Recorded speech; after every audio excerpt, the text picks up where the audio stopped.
Bom, pessoal, vou continuar falando aqui nesse vídeo um pouco mais longo para eu ter liberdade de expressar para vocês aqui o que eu estava querendo falar nos stories aí hoje de manhã. O poder da cultura do evangelho.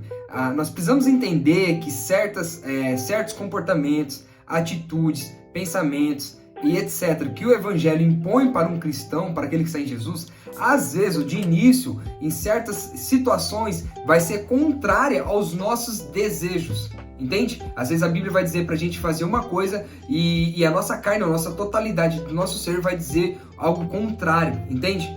Então, qual é o poder que tem essa cultura, né?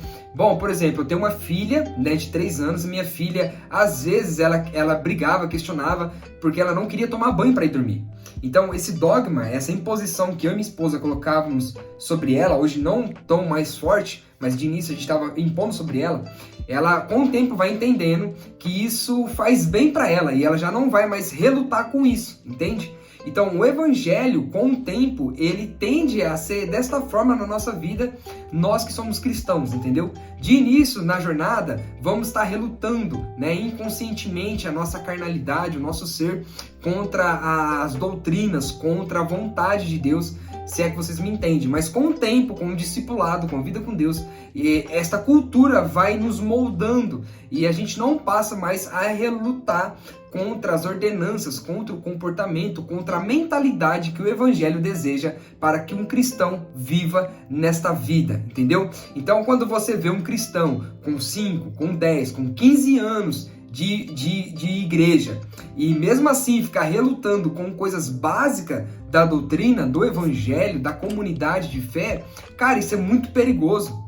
A Bíblia, ela não só nos chama para a salvação, a palavra de Deus nos chama para uma maturidade cristã, entende? Então a gente tem que desenvolver a nossa fé. Paulo vai falar, olha, desenvolvam a vossa salvação. A salvação que começa no espírito, na alma, que ela consiga afetar ou alcançar todas as esferas da nossa vida. Nosso casamento, nossos filhos, nossos negócios, nosso dinheiro, nossas emoções, etc, etc, etc, entendeu?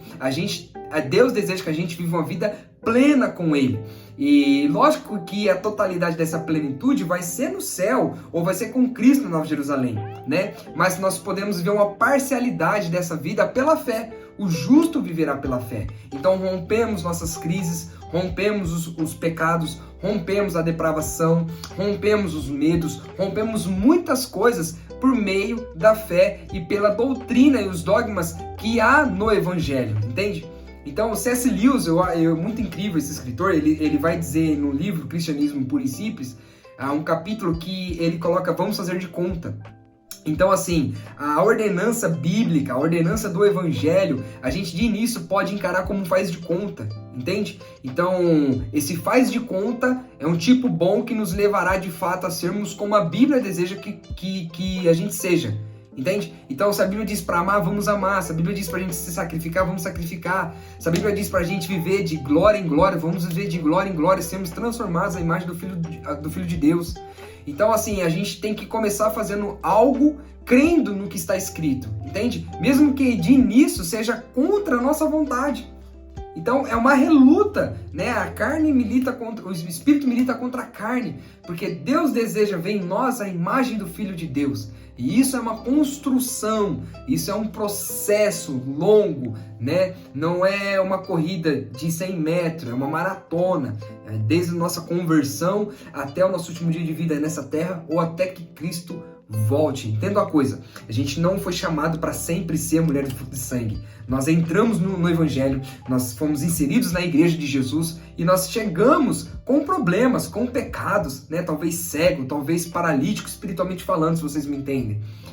Talvez em adultério, mas quando a gente conhece Jesus, somos transformados pela graça do Senhor, a gente já não passa mais a ser visto dessa forma por Deus. Fomos chamados a sermos embaixadores, representantes de Deus por meio de Cristo Jesus. Representar o reino, representar a graça, o evangelho, a boa notícia de salvação, entende? Então já não faz mais sentido eu caminhando com Cristo e ainda continuando com escamas nos meus olhos. Não faz mais sentido eu caminhar com Cristo e ainda estar paralítico. Não faz mais sentido. Porque Cristo nos salva, nos transforma, nos sara, nos cura para sermos embaixadores do seu reino, da sua mensagem, da sua persona.